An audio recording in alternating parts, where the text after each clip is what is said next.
Hello everyone. देखिए last class में हम लोग ओम्स लॉ पढ़ लिए थे। ओमिक कंडक्टर क्या है, नॉन ओमिक कंडक्टर क्या है, ये सब चीज़ हम लोग पढ़ लिए थे। कंडक्टेंस, कंडक्टिविटी, रेजिस्टेंस, रेजिस्टिविटी, ये सब चीज़ हम लोग का हो चुका है। तो जो ये सब क्लास का रिकॉर्डिंग नहीं देखे हैं वो इसको देख के पहले नोट कर लीजिएगा, फिर आज का वीडियो देखिएगा। आज के क्लास में हम लोग क्या करेंगे, कुछ क्वेश्चन लिखे थे हम लोग, एक क्वेश्चन लिख के रखे थे, बोले थे इसको डिस्कस करेंगे नेक्स्ट क्लास में। तो आज पहले हम लोग इसको डिस्कस करते हैं और फिर ऐसे एक दो और क्वेश्चन करेंगे। फिर हम लोग एक बहुत इंपॉर्टेंट टॉपिक जिसका नाम है रजिस्टर या रेजिस्टेंस, सीरीज कॉम्बिनेशन में, पैरेलल कॉम्बिनेशन में क्या फॉर्मूला आएगा, नहीं आएगा, कैसे न्यूमेरिकल बनेगा, उसका डिस्कस करेंगे। ठीक है, तो पहले इस क्वेश्चन को हम लोग पहले सॉल्व करते हैं। देखिए समझते हैं कि आखिर इसको कैसे बनाएंगे। क्वेश्चन देखिए क्या है। एक कॉपर का तार है, एक copper wire of resistance 10 ohm, it is stretched, उसको खींचा जाता है in such a way that its length become double, उसको ऐसा खींचा जाता है कि उसका लेंथ आपका डबल हो जाता है। मान लीजिए ये पहले आपका कॉपर का तार रहेगा, कुछ इस टाइप से पहले तार था ऐसा करके, ठीक है। इसका लेंथ था L1, इसका जो एरिया ऑफ क्रॉस सेक्शन है, इसका जो रेडियस रहेगा वो मान लीजिए स्मॉल r1, और इसका जो आपका ये रहेगा रेजिस्टेंस रहेगा वो मान लीजिए कैपिटल R1। ध्यान दीजिएगा, स्मॉल r1 इसका क्रॉस सेक्शनल एरिया का रेडियस है और कैपिटल R1 इसका क्या है, रेजिस्टेंस है। इसको जब खींच के इसका लेंथ को डबल कर दे रहे हैं तो भी ऐसे बात है, तार आपका पतला हो जाएगा, तार आपका पतला हो जाएगा, इसका लेंथ हो जाएगा क्या, डबल। डबल करने बोल रहा है ऐसा। तो ये जो सेकंड वाला तार है इसका लेंथ मान लीजिए L2 है, इसका जो यहाँ पर एरिया बनेगा और इस एरिया का जो आपका रेडियस होगा यहाँ पर, वो रेडियस मान लीजिए आपका R2 है, और इसका जो रेजिस्टेंस होगा वो मान लीजिए कैपिटल R2। कैपिटल R2 इसका रेजिस्टेंस है और स्मॉल r2 क्या है, क्रॉस सेक्शनल एरिया का रेडियस है। क्लियर है। तो बोल रहा है कि जो नया तार होगा, अच्छा पुराना तार का आपको रेजिस्टेंस दे दिया है, कितना है, 10 ओम, मतलब R1 का वैल्यू आपको दे दिया है 10 ओम और R2 का वैल्यू आपको निकालना है। तो पहले आपको इसका थ्योरी हम समझाते हैं ताकि ऐसा अगर और भी कोई क्वेश्चन देगा तो आपको बनाने में कोई दिक्कत नहीं हो। देखिए तार को खींचिए, दबाइए, कुछ भी कीजिए, इन दोनों तार का जो वॉल्यूम रहेगा वो क्या रहेगा, सेम रहेगा। क्योंकि बाहर कोई मटेरियल जा नहीं रहा है, अंदर कोई मटेरियल आ नहीं रहा है, उसको आप केवल खींच कर लंबा कर रहे हैं। तो इसीलिए हम बोल सकते हैं दोनों ही तार का जो वॉल्यूम रहेगा वो वॉल्यूम क्या रहेगा, सेम रहेगा। तो नीचे लिखिए volume of the wires remains constant. पहले इसका थ्योरी समझ लीजिए फिर न्यूमेरिकल को भी सॉल्व कराते हैं। नीचे लिखिएगा volume of the wires remains constant. दोनों तार का वॉल्यूम क्या रहेगा, सेम रहेगा। और वॉल्यूम का फॉर्मूला आपको मालूम है, सिलेंड्रिकल शेप है, सिलेंडर का फॉर्मूला क्या होता है, पाई r स्क्वायर h। तो यहाँ पर r का जगह पर R1 कर देंगे और h का जगह पर L1 लिख देंगे, और पाई तो पाई रहेगा। सेम वैसे ही यहाँ पर r के जगह पर R2 कर देंगे और h के जगह पर L2 कर देंगे। वही इसका लेंथ बोलिए, हाइट बोलिए। तो नीचे लिखिए इसके लिए हो जाएगा क्या, पाई R1 स्क्वायर L1 बराबर, इसके लिए क्या हो जाएगा, पाई R2 स्क्वायर और यहाँ हो जाएगा L2। ये पाई से आपका पाई कटेगा और यहाँ पर आप निकालिए, तो निकालिए पहले क्या, R1 स्क्वायर, इसको नीचे लाइए, डिवाइड बाई R2 स्क्वायर बराबर, इधर बचेगा आपका L2 बटे ये L1 को उधर ले जाइए, ये हो जाएगा आपका L1, दिस इज क्या, L1। ठीक, R1 square by R2 square कर दिए, यहाँ पर L2 अपने जगह रह गया और जो L1 है उसको नीचे ले गए, तो यहाँ क्या हो गया, L1, ये L1 है। ठीक, अब अगर इसको घुमा कर लिखिए तो क्या आ जाएगा, देयरफॉर L2 बटे L1 बराबर R1 का स्क्वायर बटे R2 का स्क्वायर। इसको घेर दीजिए और इक्वेशन 1 कीजिए। ये लेंथ का और रेडियस के बीच का रिलेशन है। This is our equation number 1। जहाँ ज़रूरत होगा इसको हम लोग यूज करेंगे। अच्छा, आप लोग को लॉ ऑफ रेजिस्टेंस हम समझाए थे, उसमें बताए थे कि रेजिस्टेंस का formula rho into L by A, क्या था, रो इंटू एल बाई, उससे यूज करते हैं। नीचे लिखिए वी नो दैट R बराबर होता है रो इंटू एल बटे ए, जहाँ पर एल है उसका लेंथ, ए है उसका क्या, एरिया ऑफ क्रॉस सेक्शन, और रो का नाम है या तो रेजिस्टिविटी बोलिए या बोलिएगा स्पेसिफिक रेजिस्टेंस, और R है आपका क्या, रेजिस्टेंस। अगर दो तार है तो पहला का R1 दूसरा का R2 नाम दिए हैं हम लोग। तो देखिए दोनों का रेशियो निकालते हैं, तो R2 बटे R1 R2 क्या है, सेकंड तार का रेजिस्टेंस, R1 क्या है, पहला तार का रेजिस्टेंस। तो बोलिए R का फॉर्मूला रो इंटू एल बटे ए होता है। चूंकि ये सेकंड तार है तो L के जगह पर L2 कर देंगे और A के जगह पर A2 कर देंगे। ऐसे ही अच्छा रो के जगह पर रो टू क्यों नहीं करेंगे, क्योंकि रो का मतलब होता है रेजिस्टिविटी और ये मटेरियल के ऊपर डिपेंड करता है। तो तार को चाहे आप खींच रहे हैं, तार को चाहे आप दबा रहे हैं, उससे उसका मटेरियल में कोई चेंज नहीं आएगा, उसका रेजिस्टिविटी सेम रहेगा। मान लीजिए अगर ये कॉपर का तार है, इसको खींच के इसका लेंथ जब डबल कर देंगे या इसका लेंथ जब हम लोग 3 गुना कर देंगे तो ये कॉपर का तार क्या एल्यूमिनियम बन जाएगा या एल्यूमिनियम क्या सिल्वर बन जाएगा, ऐसा बिल्कुल नहीं बनेगा, क्योंकि खींचने से या दबाने से उसका मटेरियल में कोई चेंज नहीं आएगा। अगर कॉपर का तार है, खींच के कितना भी लंबा कीजिए कॉपर ही रहेगा। अगर सिल्वर का तार है, खींच के कितना भी लंबा कीजिए सिल्वर ही रहेगा, याद रहेगा। इसलिए रो की जगह पर रो ही रहेगा। वैसे ही सेकंड तार मतलब जो इसका R1 जो आएगा, R1 कैसे निकलेगा, रो इंटू L1 बटे A1। रो की जगह रो रहेगा। रो मतलब आपका रेजिस्टिविटी मटेरियल के ऊपर डिपेंड करता है, तार को खींचने से दबाने से मटेरियल चेंज नहीं करेगा, इसलिए रो की जगह रो ही रहेगा। अब रो से रो क्या होगा, कट जाएगा। जो बचा है उसको लिखिए, एक बार सजा कर लिखते हैं। ये हो जाएगा L2 बटे A2 डिवाइड बाई L1 बटे A1।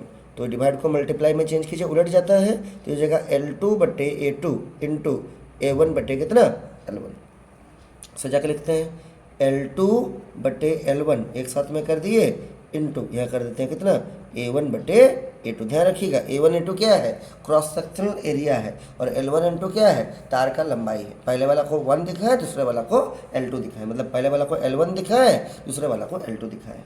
ये आपका क्या आ गया बोलिए तो, ये आपका आ गया R2 बटे R1 का रेशियो। कैपिटल R रेजिस्टेंस का है और स्मॉल r किसका यूज हुआ था हम लोग का, पहले स्मॉल r है आपका रेडियस का, ध्यान रखिएगा।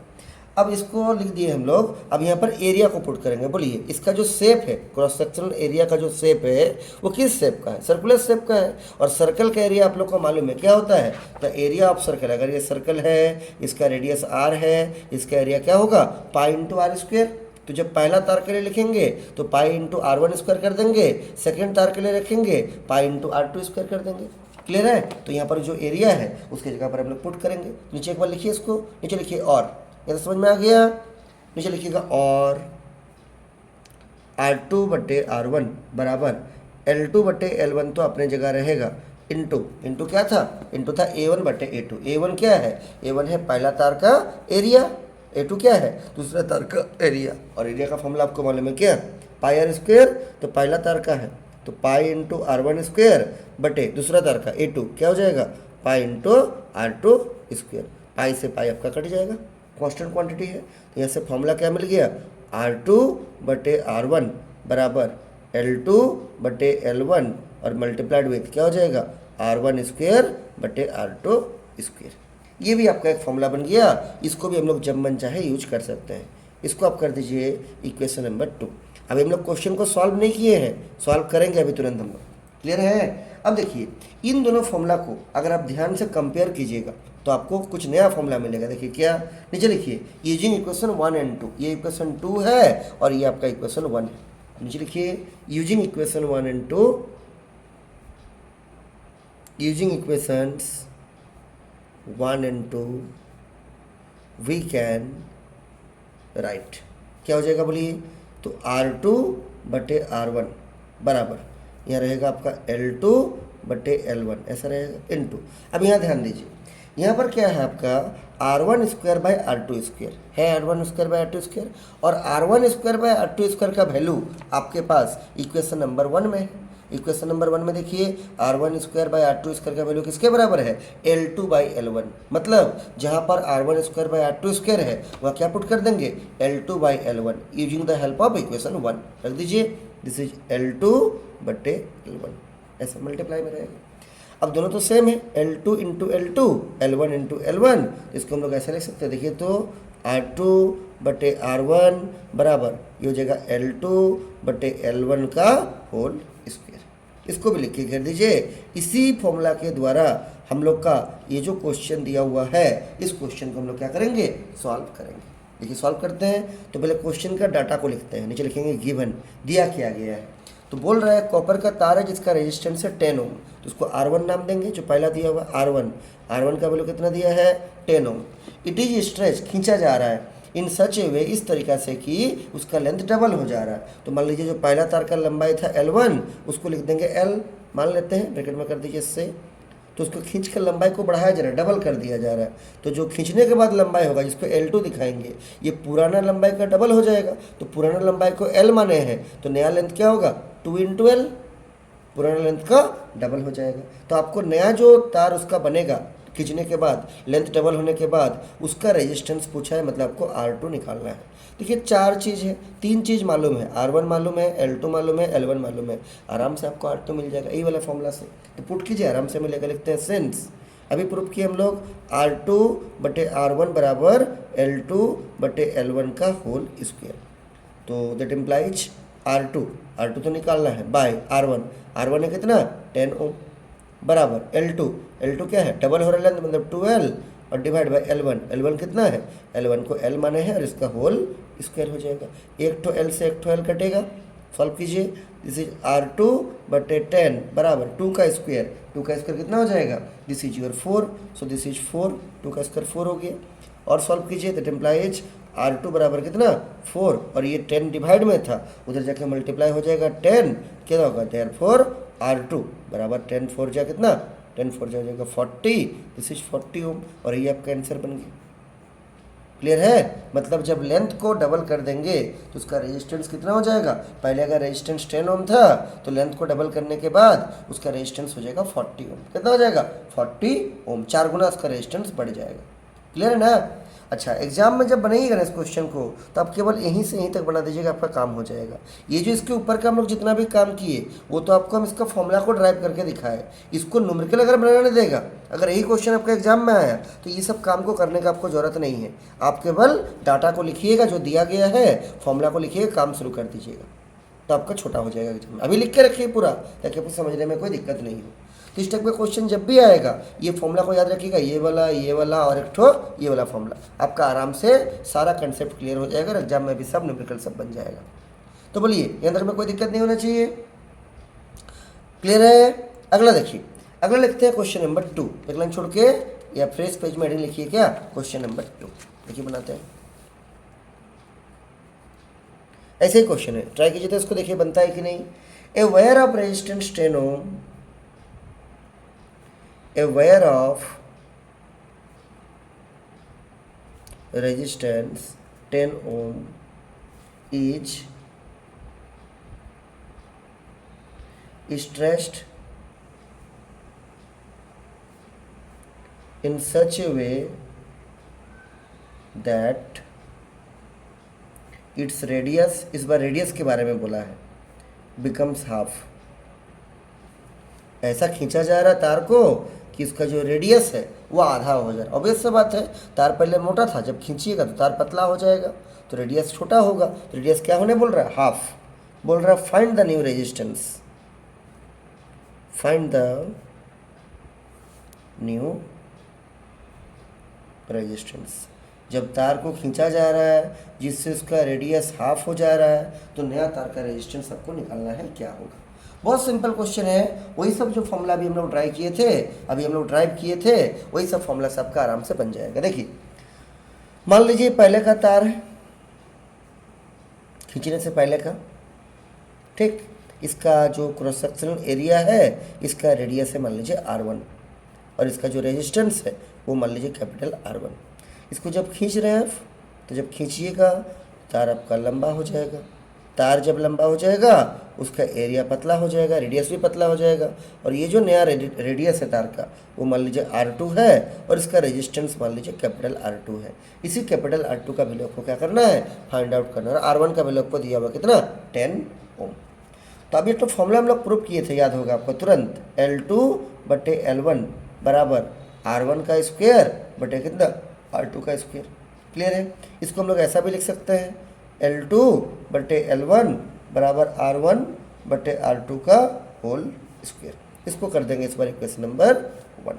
अच्छा, और एक फॉर्मूला हम लोग के पास नीचे लिखेंगे ऑल्सो, क्या, R2/R1। कैपिटल आर जब भी यूज होगा किसके लिए, रेजिस्टेंस के लिए, और स्मॉल आर जब भी यूज होगा किसके लिए, क्रॉस सेक्शनल जो एरिया रहेगा ना उसका रेडियस के लिए, उसका क्या, रेडियस के लिए। एक फॉर्मूला हम लोग के पास था क्या, R2/R1, ये वाला फॉर्मूला का बात करें जी, ये वाला क्या था, L2/L1 इंटू R1² जो लिखिए इसको, this is equal to L2/L1 into ये हो जाएगा R1/R2 का क्या, होल स्क्वायर, यही था। इसको कर देंगे इक्वेशन नंबर 2। अब लिखिए इक्वेशन 1 और 2 से क्या लिख सकते हैं, नीचे लिखिए from equation 1 and 2, from equation 1 and 2 we can write, हम लोग को करना क्या है, रेजिस्टेंस को और रेडियस को इक्वेट करना है, लेंथ वाला टर्म को हटाना, चूंकि लेंथ नहीं है क्वेश्चन में, बोल रहा है उसका जो रेडियस है वो आधा हो रहा है, बोल रहा है लेंथ का तो डिस्कस ही नहीं किया।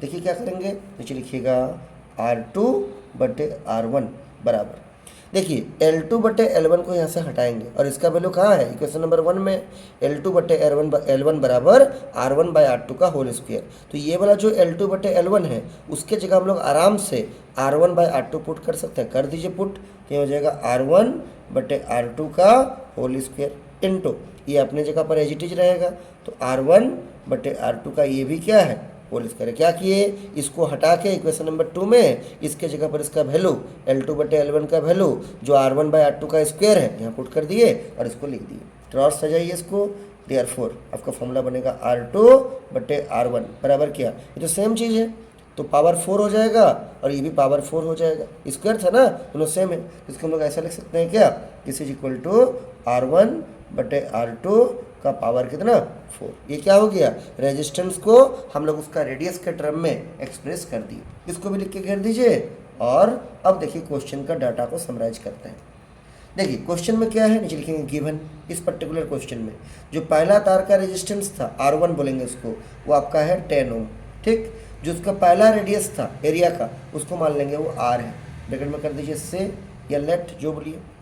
जो नया तार का आपका रेडियस बनेगा जिसको R2 बोलेंगे वो आधा हो रहा है, बोल रहा है हाफ हो रहा है, इसलिए R/2 पूरा, पहले वाला अगर R माने हैं तो नया वाला क्या होगा, R/2 हो जाएगा। और आपको निकालना है इसका R2 का वैल्यू, जब उसका रेडियस को हम लोग क्या कर दिए, आधा कर दिए, तब उसका रेजिस्टेंस कितना होगा R2 हम लोग को निकालना है।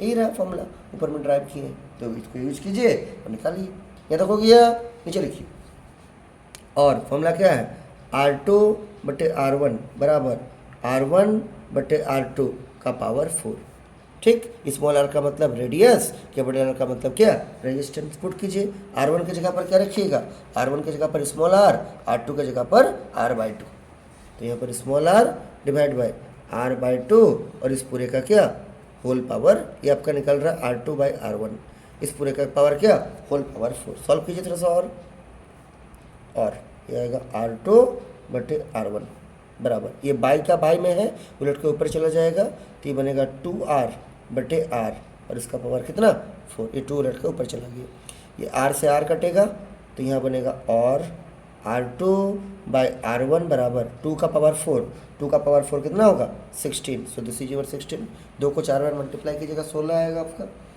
और आपको R2 चाहिए तो R2 बराबर क्या, 16 इंटू R1, ठीक, R1 का वैल्यू आपको दिया हुआ है, जो पहला तार का रेजिस्टेंस था कितना, 10 ओम, रख दीजिए, तो हो जाएगा 16 इंटू 10 ओम, तो देयरफॉर आपको नया तार का रेजिस्टेंस मिल गया कितना, 60 इंटू 10, दिस इज योर 160 ओम। तो ये आपका आंसर बन गया, समझे। तो इससे पहले जो हम लोग फॉर्मूला सबको ड्राइव किए थे, ये तीनों चारों फॉर्मूला अच्छा से याद रखिए, एक तो ये वाला, मेन तो ये दो है, एक तो ये वाला और एक तो ये वाला, यही दोनों को यूज करके एक बार इसको निकाले, resistance in terms of length, यही दोनों को यूज करके एक बार अभी हम लोग क्या किए, resistance in terms of radius निकाल दिए। तो जो भी क्वेश्चन इसके ऊपर देगा तो आराम से आपका बन जाएगा, बशर्ते आपका फॉर्मूला अच्छे से याद होना चाहिए। तुमको उम्मीद है ये क्वेश्चन भी आपको ठीक से समझ में आ गया होगा, और ऐसा नोट भी करते चलिए, ठीक है। अगला देखिए, और एक क्वेश्चन लिखिए, क्वेश्चन नंबर 3, क्योंकि एग्जाम में न्यूमेरिकल भी तो देगा इसीलिए। लिखिए क्वेश्चन नंबर 3 लिखिएगा, 2 कॉपर वायर्स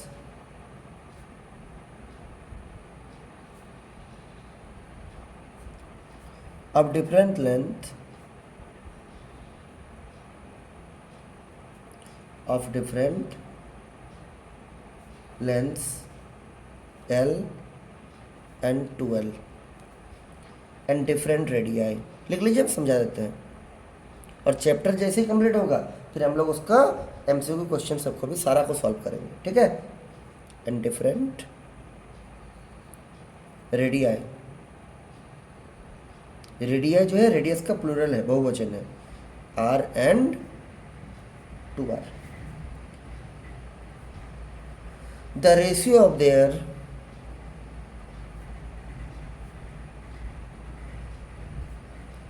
स्पेसिफिक रेजिस्टेंस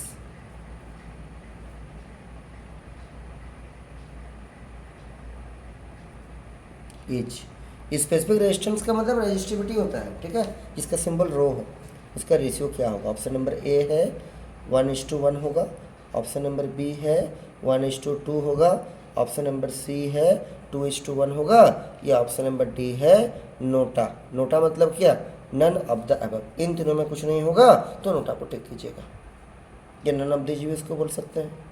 देखिए बहुत ही प्यारा सा क्वेश्चन है, एग्जाम में कई बार पूछा जाता है, ठीक है। कैसे इसको सॉल्व करेंगे, एमसीक्यू क्वेश्चन है, फिर भी देखिए समझते हैं। दो कॉपर का तार है, सबसे इंपॉर्टेंट वर्ड है, चूंकि दोनों तार कॉपर का है। अच्छा, एक का क्या बोला है, लेंथ L है और एक का लेंथ 2L है, एक का रेडियस R है और एक का रेडियस क्या है 2R है, तो उसका स्पेसिफिक रेजिस्टेंस का आपको रेशियो निकालना है। अब बोलिए पहला तार जो है वो भी कॉपर का है, दूसरा तार जो है वो भी कॉपर का है। चूंकि दोनों आपका कॉपर का तार है तो पहला तार का जो आपका रेजिस्टिविटी होगा वो मान लीजिए हम रो लेते हैं, दूसरा तार का भी कितना होगा, रो ही रहेगा। क्योंकि जब दोनों तार कॉपर का है, मटेरियल जब सेम है, रेजिस्टिविटी भी क्या आएगा, सेम आएगा, तो ये इससे कट जाएगा और रेशियो कितना आएगा 1:1 आएगा। तो जब भी तार का मटेरियल सेम रहता है उसका रेजिस्टिविटी क्या रहेगा, सेम रहेगा, चाहे लेंथ कुछ भी हो, चाहे रेडियस कुछ भी हो, चाहे एरिया कुछ भी हो, उससे फर्क नहीं पड़ेगा। चूंकि दोनों का मटेरियल सेम है, दोनों कॉपर का तार है, इसलिए उसका रेजिस्टिविटी भी क्या होगा, सेम रहेगा। रेजिस्टिविटी जो है वो लेंथ के ऊपर, एरिया के ऊपर डिपेंड नहीं करेगा।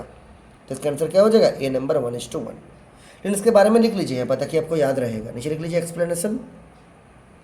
एक्सप्लेनेशन, ताकि बाद में जब रिवीजन कीजिएगा ना 1-2 महीना बाद, तब भी आप नहीं भूलिएगा, अच्छे से आपको याद रहेगा। लिखिएगा स्पेसिफिक रेजिस्टेंस जिसको प्यार से हम लोग रेजिस्टिविटी बोलते हैं, इसको भी लिख लीजिए, रेजिस्टिविटी दोनों एक ही चीज़ है। Does not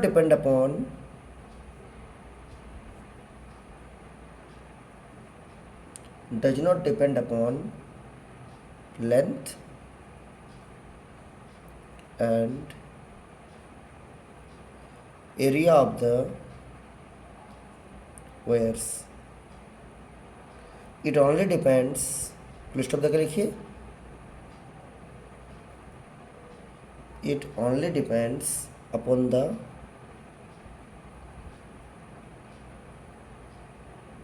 nature of the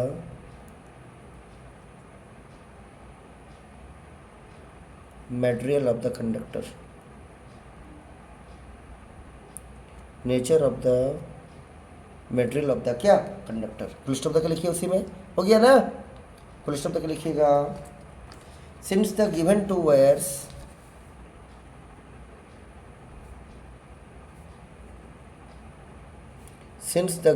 wires are made of same material,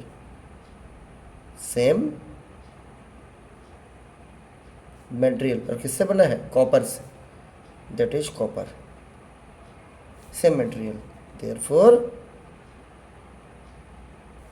there resistivity, जिसको स्पेसिफिक रेजिस्टेंस बोलते हैं, क्या रहेगा, सेम रहेगा, रिमेन्स सेम। लेंथ कुछ भी हो, एरिया कुछ भी हो, रेडियस कुछ भी हो, कोई फर्क नहीं पड़ता है, क्योंकि उसका आपका मटेरियल सेम है, दोनों कॉपर का तार है, तो रेजिस्टिविटी सेम होगा। और रेजिस्टिविटी का रेशियो निकालने बोला है तो 1:1 आएगा। क्लियर है, तो ये आपका आंसर हो जाएगा, ठीक है। तो इसका टिक कर दीजिए किसको, ऑप्शन नंबर ए को, 1:1, चूँकि दोनों कॉपर का तार है, दोनों का मटेरियल क्या है, बिल्कुल सेम है। अब देखिए एक चीज़ है यहाँ पर, इसको लिख कर रखिए, तो कभी कभी ना पूछ देता है, नोट में लिख कर रखिए, फिर नया टॉपिक शुरू करेंगे। देखिए मान लीजिए आपके पास एक तार है, ध्यान से सुनिएगा। मान लीजिए आपके पास से कितना लंबा तार है ऐसा करके, किसी मटेरियल का होगा, मान लीजिए कॉपर का ही है। इसका जो रेजिस्टेंस है वो मान लीजिए आर है, इसका जो लेंथ है वो एल है, और इसका जो रेजिस्टिविटी है वो आपका रो है इस तार का। इसको बीच से तोड़ा गया, दो इक्वल पार्ट कराया गया। जब बीच से इसको तोड़ देंगे तो ये मान लीजिए आपका पहला तार का टुकड़ा हो जाएगा ऐसा करके, इसी को तोड़ा गया है, और ये आपका दूसरा तार का टुकड़ा हो जाएगा कुछ ऐसा करके। ये नया तार नहीं है, इसी को बीच में तोड़ा गया। तो इसका लेंथ अगर एल था, जब बीच में तोड़ने का बात कर रहे हैं, इसका लेंथ कितना हो जाएगा L/2, इसका भी लेंथ कितना हो जाएगा L/2। ठीक है, आपको बोलेगा दोनों का रेजिस्टेंस कितना कितना होगा, और बोलेगा कि दोनों का रेजिस्टिविटी कितना कितना होगा। देखिए तो निकालते हैं पहले इस तार का फिर इस तार का, ये लिखते हैं आर न्यू कितना होगा। देखिए तो एक फॉर्मूला आप लोग को पढ़ाए थे हम पहले, R बराबर रो इंटू L/A। तो रो कांस्टेंट है, मान लीजिए जब बीच से तोड़ेंगे तो एरिया भी कांस्टेंट रहेगा, तो रो और एरिया कांस्टेंट है, मतलब R is directly proportional to length. Length जितना ज़्यादा रेजिस्टेंस उतना ज़्यादा, लेंथ जितना कम रेजिस्टेंस उतना कम। चूँकि लेंथ को हाफ कर दिए हम लोग, तार को बीच से तोड़ के लेंथ को क्या कर दिए, हाफ कर दिए, आधा कर दिए, तो रेजिस्टेंस भी इसका आधा हो जाएगा। तो अगर इसका लेंथ को L/2 कर दिए हैं तो इसका जो आपका रेजिस्टेंस R था ओरिजिनल तार का, अब की बार रेजिस्टेंस में कितना हो जाएगा, आधा, तो ये बन जाएगा आपका R/2। ठीक, वैसे ही इस तार का भी चूँकि लेंथ को आधा कर दिए तो जो न्यू रेजिस्टेंस निकलेगा R न्यू, ये भी कितना हो जाएगा, पुराना रेजिस्टेंस का आधा R/2। अच्छा, रेजिस्टिविटी पे क्या फर्क पड़ेगा, इसको स्पेसिफिक रेजिस्टेंस बोलेंगे रो पर। तो चूंकि मटेरियल तो सेम ही रहेगा, तार को कितना भी बार तोड़िए, अगर कॉपर का तार है तोड़ने के बाद तो कॉपर ही रहेगा, एल्यूमिनियम नहीं बन जाएगा, सिल्वर नहीं बन जाएगा। इसीलिए जो आपका न्यू रेजिस्टिविटी होगा वो आपका पुराना के बराबर होगा रो। ये भी ये वाला पार्ट भी, जो आपका न्यू रेजिस्टिविटी होगा, न्यू स्पेसिफिक रेजिस्टेंस होगा, वो पुराना रो के ही बराबर होगा। मतलब तार को बीच से तोड़ने से उसका रेजिस्टेंस तो आधा होता है चूँकि लेंथ हाफ हो जा रहा है, लेकिन उसका रेजिस्टिविटी पे कोई फर्क नहीं पड़ेगा चूँकि मटेरियल उसका क्या हो रहा है, सेम हो रहा है। तो बोलिए यहाँ तक में कोई दिक्कत नहीं होना चाहिए, इसको भी लिख के रखिए, आराम से आपको एग्जाम में अगर पूछेगा आप आराम से लिख सकते हैं। ठीक है, कि बीच से तोड़ने से उसका जो लेंथ है आधा हो रहा है, इसलिए रेजिस्टेंस आधा हो रहा है, लेकिन बीच से तोड़ने से मटेरियल चेंज नहीं करेगा, कॉपर कॉपर ही रहेगा, तो उसका रेजिस्टिविटी पे कोई फर्क नहीं पड़ेगा, उसका रेजिस्टिविटी जो था वही रहेगा। क्लियर है? तो ये आपका टॉपिक यहाँ से कंप्लीट हो जाता है। न्यूमेरिकल अगर एग्जाम में पूछेगा तो आप लोग ये 2-3 फॉर्मूला जो अभी दिखा है, ये वाला फॉर्मूला, ये वाला फॉर्मूला, ये सबको अच्छा से माइंड में याद रखिएगा ताकि आप एग्जाम में अच्छा से लिख सकते हैं। इसके बाद देखिए और एक टॉपिक शुरू करते हैं हम लोग, जिसका नाम है आपका रेजिस्टेंस का कनेक्शन सीरीज में, पैरेलल में कैसे कैसे होगा नहीं होगा, उसके बारे में देखिए समझते हैं। तो नीचे लिखिए 2 लाइन छोड़ के हेडिंग, और अगर 2 ही लाइन है तो फ्रेश पेज में हेडिंग लिखिएगा, अलग टॉपिक है, ये भी बहुत ही इंपॉर्टेंट टॉपिक है। इसका नाम है रजिस्टर। रजिस्टर, देखिए रजिस्टर का मतलब क्या है? रजिस्टर का मतलब जो कि इलेक्ट्रिक करंट का फ्लो को रोकता है, उसको हम लोग क्या बोलेंगे, उस डिवाइस को रजिस्टर। और जितना पावर से रोकेगा उसको बोलेंगे रेजिस्टेंस, रोकने का जो टेंडेंसी होगा उसको बोलेंगे रेजिस्टेंस, और जो डिवाइस को रोकेगा उसको बोलेंगे क्या, रजिस्टर। तो लिखिए इसके बारे में, it is the component of an, इट इज द component of an electric circuit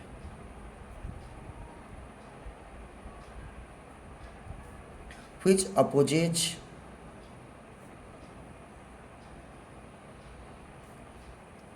the certain value of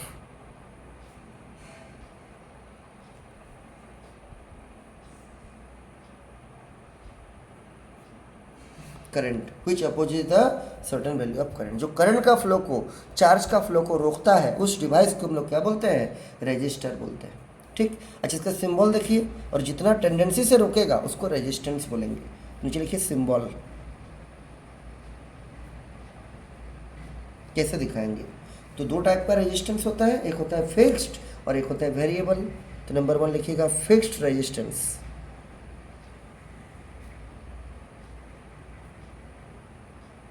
device को रेजिस्टर बोलेंगे, और जितना रोकने का टेंडेंसी रहेगा चार्ज का फ्लो को, करंट को, उसको रेजिस्टेंस बोलेंगे। ठीक है, तो फिक्स्ड कैसा होता है, इस टाइप से दिखता है।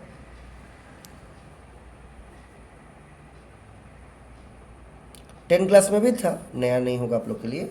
और इसको जैसे एग्जांपल करें, मान लीजिए बोल देंगे 5 ओम, 10 ओम, ऐसा कुछ बोल देंगे। मान लीजिए आपका 5 ओम, तो ये 5 ओम हो गया क्या, फिक्स्ड रेजिस्टेंस। अच्छा, नंबर 2 जो इसका है उसको हम लोग क्या बोलेंगे, वेरिएबल रेजिस्टेंस। वेरिएबल जिसका वैल्यू फिक्स नहीं है, जो ज़्यादा कम आप कर सकते हैं, उसको हम लोग बोलते हैं क्या, वेरिएबल रेजिस्टेंस। और उस सामान को बोलेंगे वेरिएबल रजिस्टर। ठीक है, तो उसको दिखाने का दो तरीका है, या तो उसको आप ऐसा दिखा सकते हैं, ऐसे अगर यहीं तक छोड़िएगा तब तो फिक्स्ड हो जाएगा, लेकिन उसके ऊपर अगर आप ऐसे खींच दीजिएगा इस टाइप से, तो ये जगह क्या, वेरिएबल रेजिस्टेंस। या फिर इसको दिखाने का और एक तरीका, और कैसा ना, इस टाइप से। ये तो है आपका क्या, फिक्स्ड रेजिस्टेंस। इसी के ऊपर में अगर आप ऐसे कर देते हैं इस टाइप से, ऐसे इसमें आगे पीछे कर सकते हैं, इसको बोलते हैं वेरिएबल रेजिस्टेंस, जिसको रियोस्टेट भी बोला जाता है। याद रहेगा, this is the symbol of fixed resistance and these are the symbols of क्या, वेरिएबल रेजिस्टेंस। ये तो आप लोग को पहले से मालूम है, ये सब 10 क्लास में था। अब देखते हैं ग्रुपिंग ऑफ रजिस्टर्स, मतलब जब दो या दो से अधिक रजिस्टर को आपस में ज्वाइन कीजिएगा उसको बोलते हैं ग्रुपिंग। ग्रुपिंग करने का 2-3 तरीका है, एक सीरीज है, एक पैरेलल है, एक मिक्स्ड है। तो देखते हैं सीरीज क्या है, पैरेलल क्या है, समझते हैं इसको। तो नीचे लिखिए हेडिंग एक लाइन छोड़ के, है तक लिखिएगा grouping of registers.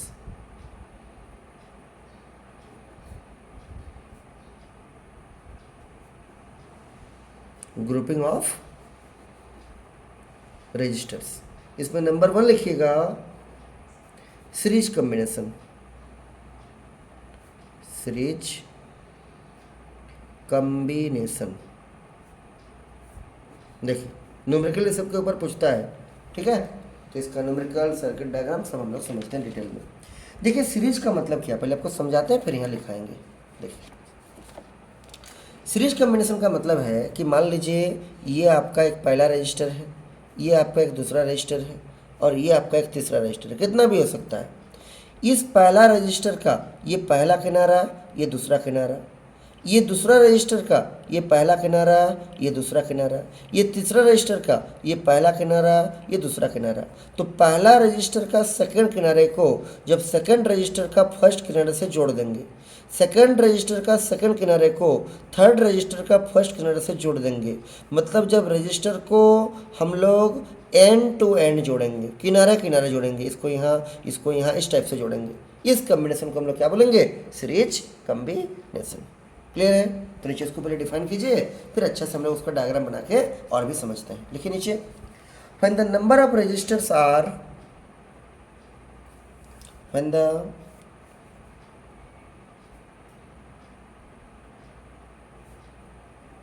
number of registers are connected end to end, end to end मतलब किनारा किनारे से, then such combination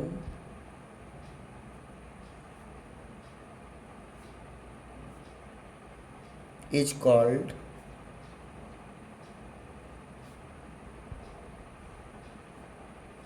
series combination. जब रजिस्टर्स को एंड टू एंड जोड़ते हैं उसको क्या बोलेंगे, सीरीज कॉम्बिनेशन। अच्छा डायग्राम बनाता है, देखिए इसका। तो मान लीजिए ये आपका पहला रजिस्टर है,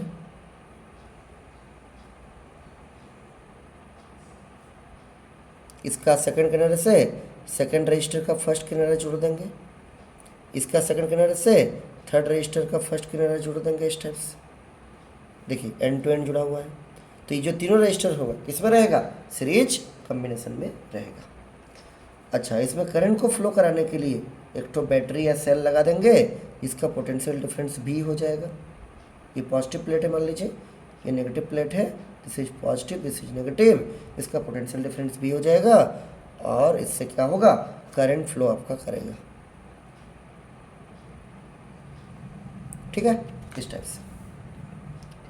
ये मान लीजिए पहला रजिस्टर है जिसका रेजिस्टेंस है R1, ये दूसरा रजिस्टर है इसका रेजिस्टेंस है R2, ये तीसरा रजिस्टर है जिसका रेजिस्टेंस है कितना, R3। अच्छा, करंट जो फ्लो करेगा ना वो करंट आपका आई फ्लो करेगा। यहाँ से निकालिए आई करंट, पॉजिटिव प्लेट से निकलता है आई, और ये आई करंट आपका पूरा सर्किट में इस टाइप से फ्लो करेगा, ऐसा करके। अच्छा, दो चीज़ आप लोग याद रखिएगा, क्या? सीरीज कनेक्शन में सभी रजिस्टर से पास करने वाला जो करंट होता है ना वो सेम रहेगा। इससे भी आई करंट जाएगा, इससे भी आई करंट जाएगा, इससे भी आई करंट जाएगा।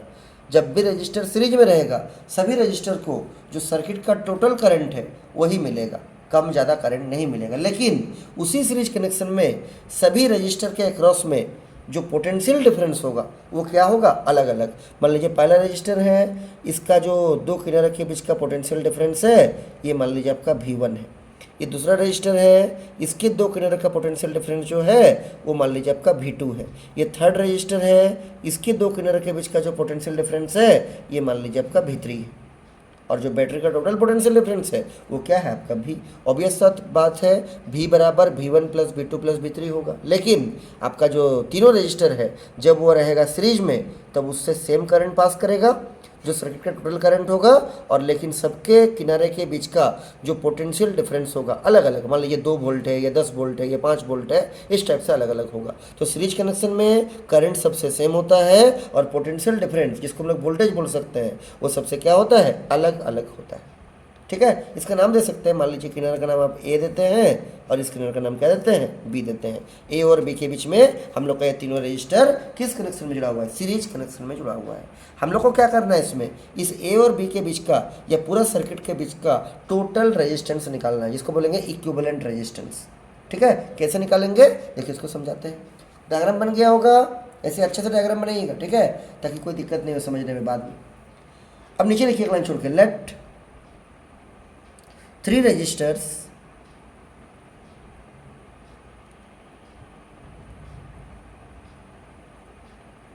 of resistances R1, R2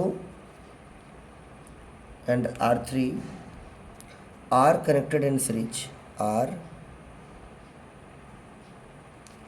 connected in series such that all the registers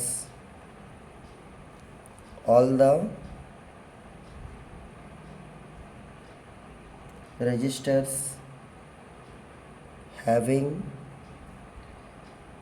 same current। Series connection में सबका करंट क्या होता है? सेम। लिख लिए ना, such that all the registers having same current।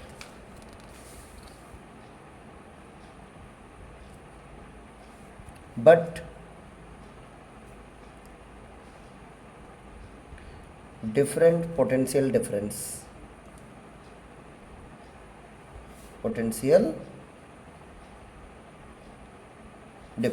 Series connection में सबके पास जो करंट जाएगा सब रजिस्टर के पास सेम, लेकिन सबका दो किनारे के बीच का जो पोटेंशियल डिफरेंस होगा वो क्या होगा? अलग अलग, बट डिफरेंट पोटेंशियल डिफरेंस। मान लेते हैं कि जो पहला रजिस्टर है इसके अक्रॉस पोटेंशियल डिफरेंस V1, दूसरे के अक्रॉस V2, तीसरे के अक्रॉस V3। नीचे इसको लिख दीजिए, डायग्राम में तो दिखा चुके हैं।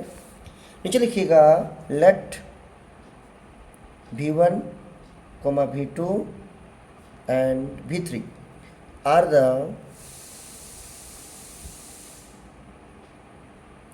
potential difference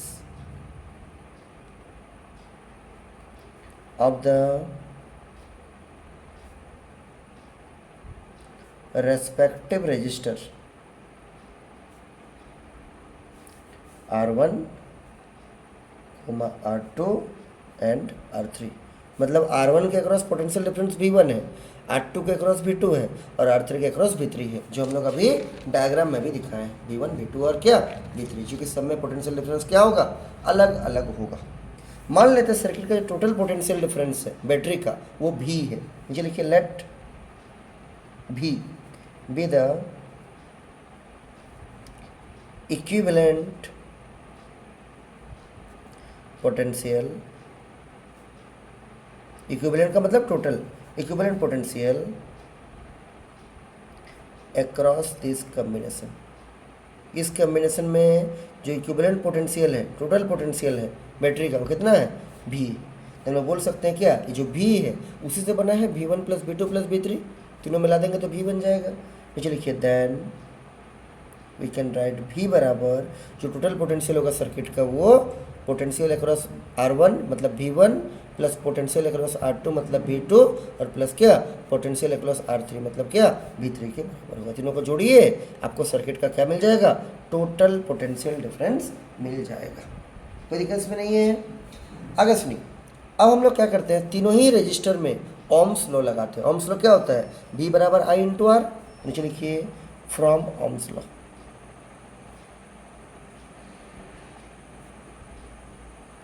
ओम्स लॉ होता है V बराबर I into R, I into R. अब देखिए अगर हम लोग पहला रजिस्टर में ओम्स लॉ लगाएंगे तो V के जगह तो आपका क्या रहेगा, V1 रहेगा, I के जगह I रहेगा, R के जगह R1 रहेगा। क्यों, क्योंकि इसके अक्रॉस पोटेंशियल डिफरेंस V1 है, इसके अक्रॉस रेजिस्टेंस R1 है, लेकिन करंट तो सेम रहेगा I। तीनों ही में करंट के जगह पर I रहेगा, वहाँ पर I1 I2 I3 नहीं होगा, क्योंकि सीरीज में करंट सेम रहता है। जब यहाँ लगाएंगे ओम्स लॉ तो क्या होगा, V2 बराबर I इंटू R2। जब यहाँ लगाएंगे ओम्स लॉ तो क्या होगा, V3 बराबर I इंटू R3। तो V1 V2 V3 करेंगे, R में R1 R2 R3 करेंगे, लेकिन करंट सब में क्या रहेगा, सेम रहेगा। तो नीचे लिखिए उसको V1 बराबर I इंटू R1। वैसे ही सेकंड रजिस्टर में जब लगाएंगे तो V2 बराबर क्या हो जाएगा, I इंटू R2। जब थर्ड रजिस्टर में लगाएंगे क्या हो जाएगा, V3 बराबर this is I into R3। इन तीनों का वैल्यू को मतलब V1 V2 V3 का वैल्यू को इक्वेशन 1 में पुट कीजिए। नीचे लिखिए putting this values in equation 1 we can right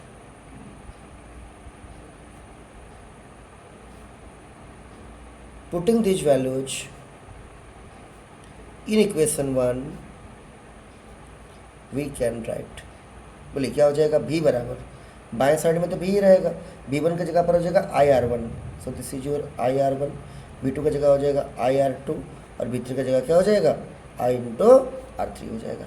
इसको आप कर दीजिए equation number 2। This is our equation number 2। अब देखिए पूरा सर्किट का जो टोटल पोटेंशियल डिफरेंस है वो V है, टोटल करंट है I, और जो टोटल रेजिस्टेंस होगा उसको R इक्विवेलेंट बोल सकते हैं या R टोटल बोल सकते हैं। तो पूरा सर्किट में जब ओम्स लॉ लगाएंगे तो क्या होगा, V बराबर I इंटू R इक्विवेलेंट। तो नीचे लिखिए लेट, ऐसा लिखिएगा R इक्विवेलेंट, ठीक है, इसको R टोटल भी बोल सकते हैं, be the equivalent resistance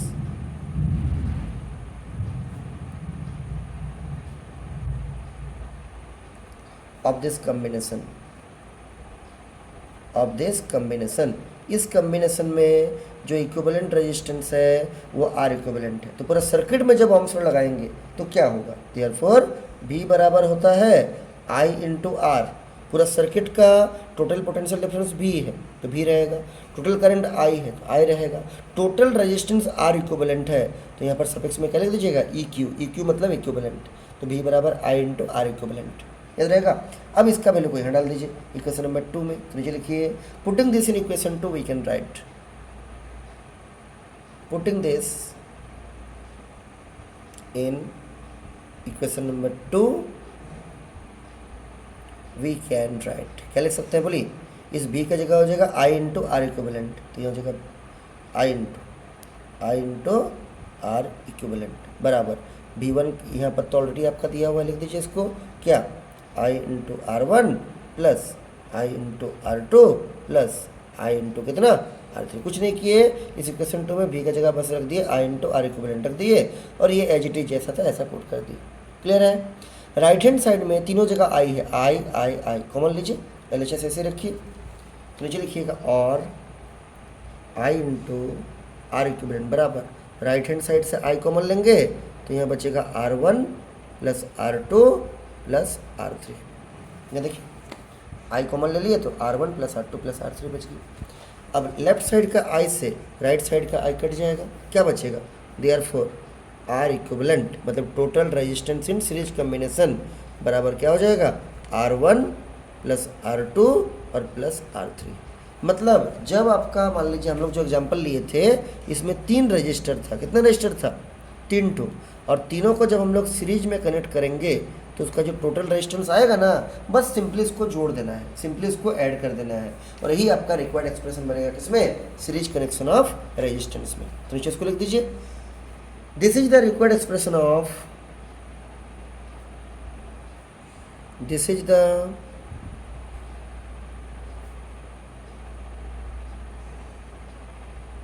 required expression of equivalent resistance, equivalent resistance in case of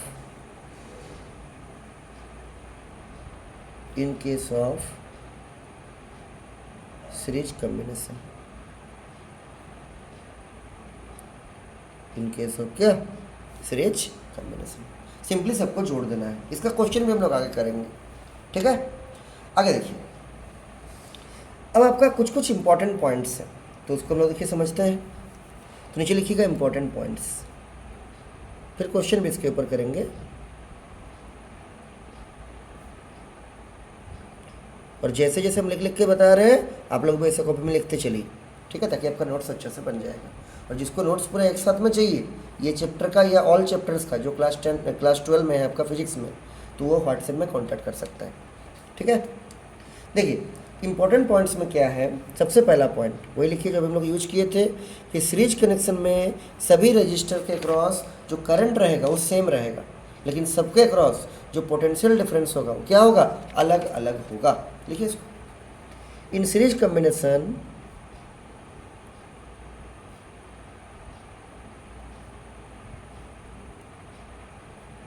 all the resistors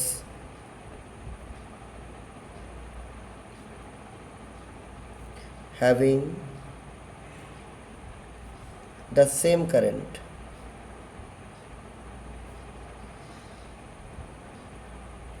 but different potential difference,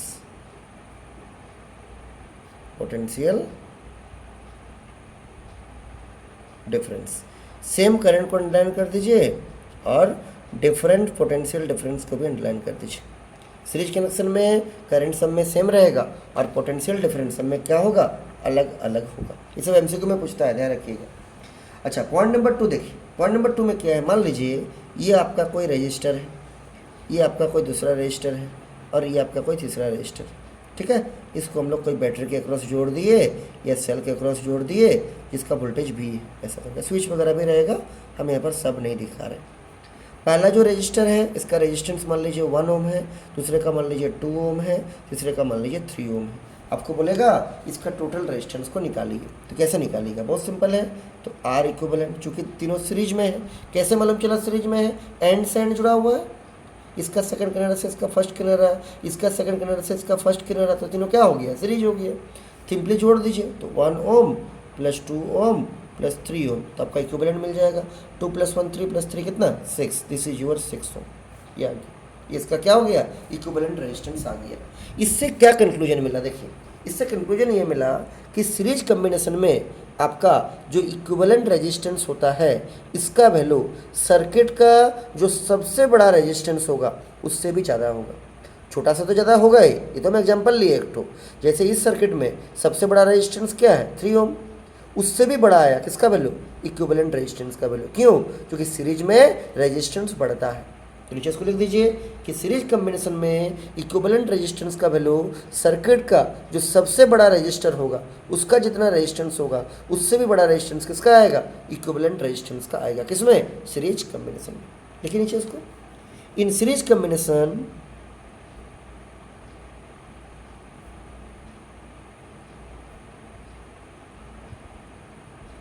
the equivalent resistance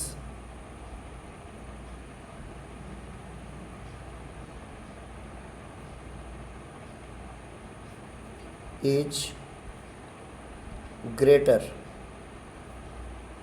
than the greatest resistance of the combination of the combination. Simple भाषा में जो आपका equivalent resistance होगा series का, उसका value circuit का जो सबसे बड़ा रेजिस्टेंस होगा इससे भी ज़्यादा होगा। मतलब रेजिस्टेंस बढ़ता है इसमें, सीरीज कनेक्शन में। क्लियर है? तो ये आपका दो पॉइंट हो गया। और तो लास्ट पॉइंट देखिए इसका। देखिए मान लीजिए अगर आपके पास किसी सर्किट में n नंबर ऑफ रजिस्टर्स है, बहुत सारे रजिस्टर है, 20 ठो 50 ठो 30 ठो बहुत सारा है, तो ये लिखते हैं फॉर n कुछ भी हो सकता है, number of identical registers. Identical का मतलब क्या है? जिसका वैल्यू सेम रहता है, जिसका वैल्यू फिक्स्ड है, सेम है। जैसे अगर 20 ओम है तो हर एक का वैल्यू 20 ओम करके रहेगा। ठीक, in series combination, in series combination मतलब अगर आपके पास n नंबर में कोई एक ही वैल्यू वाला रेजिस्टेंस जुड़ा हुआ है, किसमें? सीरीज में। जैसे एग्जाम्पल के रूप में ये मान लीजिए आपका पहला रजिस्टर है, ये मान लीजिए आपका दूसरा रजिस्टर है, ये मान लीजिए आपका तीसरा रजिस्टर है, ऐसे बहुत सारा जुड़ा हुआ है। मैं डॉट डॉट कर दे रहे, डॉट डॉट डॉट, और ये मान लीजिए आपका लास्ट रजिस्टर है।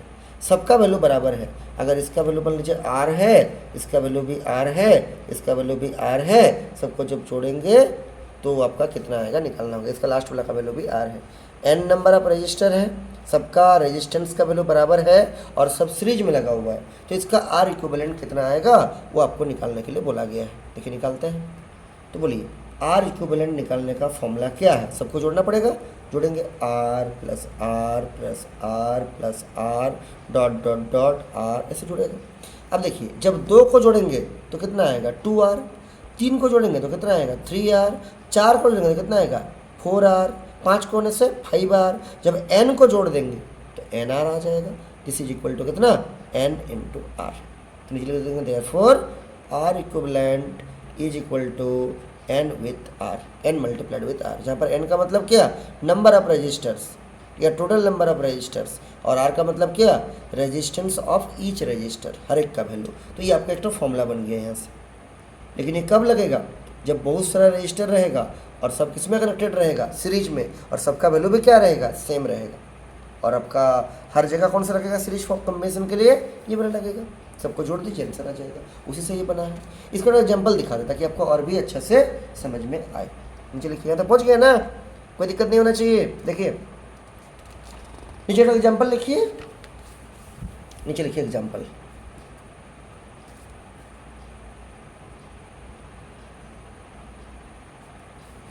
ठीक, ये सब रजिस्टर है। ऐसा कितना भी हो सकता है, मान लीजिए हम इतना लिए हैं। सबका वैल्यू सेम होना चाहिए। मान लीजिए इसका वैल्यू 3 ओम, इसका वैल्यू भी 3 ओम। ओम क्या है? रेजिस्टेंस का ऐसा यूनिट। इसका वैल्यू भी 3 ओम, सबका वैल्यू 3 ओम। ठीक है, ये एक किनारा है, ये दूसरा किनारा है। मान लीजिए किनारा का नाम A है, इस किनारा का नाम B है। A और B के बीच में इक्विवेलेंट रेजिस्टेंस निकालना है। We have to find the value of equivalent resistance between the end A and B। तो बोलिए सबका वैल्यू बराबर है, सब सीरीज में लगा है, डायरेक्टली यूज कर देंगे। तो बोलिए n का फॉर्मूला, n का वैल्यू कितना होगा? n मतलब नंबर ऑफ रजिस्टर्स, 1 2 3 4 5 6, n हो गया आपका 6। R का मतलब हर एक रजिस्टेंस का वैल्यू कितना है? 3 ओम करके है, दिस इज योर 3 ओम।